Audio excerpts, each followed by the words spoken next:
I'm doctor Krishna Prasad, consultant physician in Siddhartha hospitals, Hyderabad, Madinaguda. Recent గా టిర్జాపిటైడ్ అనే ఔషధం వచ్చింది.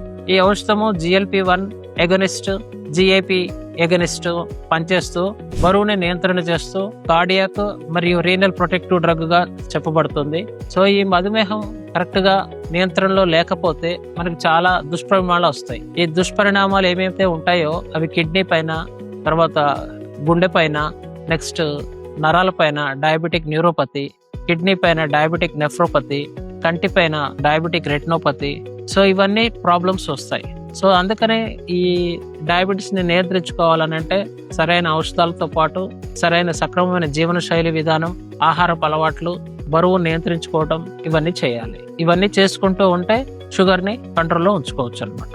Thank you.